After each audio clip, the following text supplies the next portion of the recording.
every aspect of human existence is becoming more digital. Everything digital needs semiconductors, and that's not slowing down. That's accelerating as we go through this decade. Is NVIDIA's dominance in doubt? Everyone with a gadget that uses these chips is potentially affected, although in reality it is businesses that are most likely to have to worry.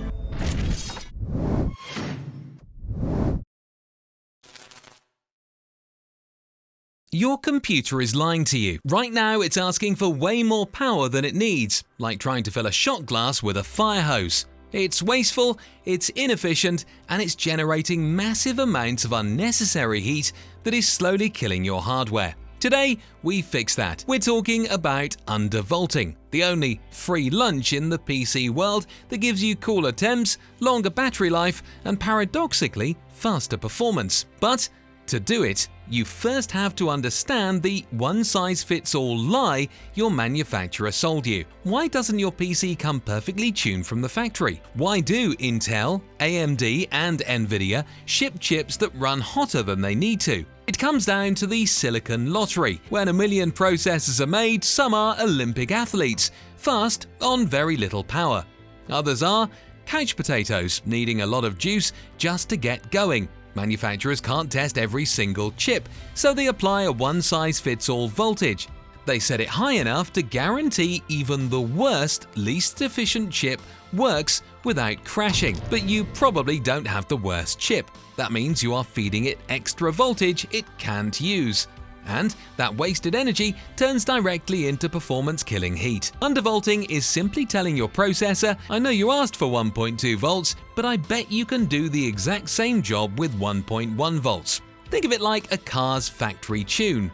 It's set to run in both Antarctica and the Sahara.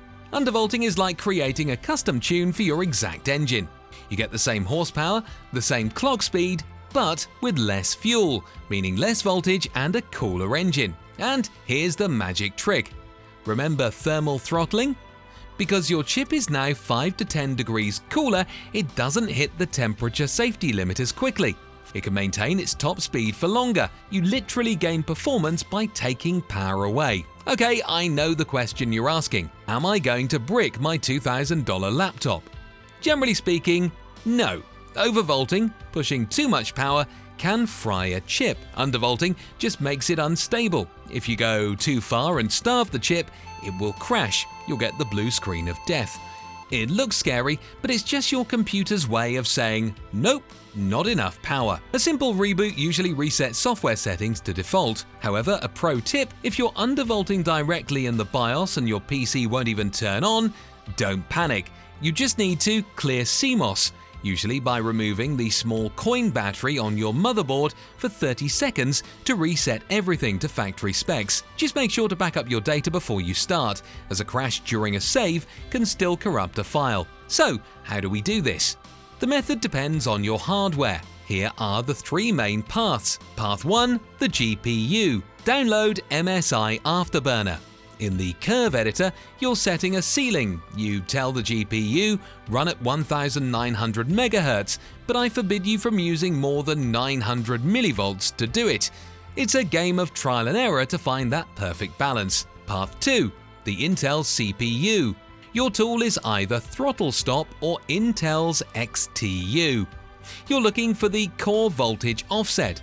Start small with minus 50 millivolts. If your sliders are grayed out, you might be a victim of Plundervolt. This was a security patch that led many manufacturers to lock undervolting entirely on newer 12th, 13th and 14th gen chips. You can try to enter your BIOS and look for Unlock Adjustable Voltage, but if it's not there, your manufacturer may have locked the door for good. Path 3. The AMD CPU. For Ryzen users, you're using the Curve Optimizer in your BIOS or Ryzen Master. This is more advanced. You set a negative magnitude which fine-tunes the voltage for each core individually. It's more surgical and yields incredible results. You can't just change a setting and hope for the best. You have to prove it's stable. Running a benchmark like Cinebench for 30 minutes is a good start, but here's a pro tip. A chip can be stable at 100% load but crash when you open a web browser. This is called a transient load error. For a true stability seal of approval, use a tool like OCCT or Core Cycler.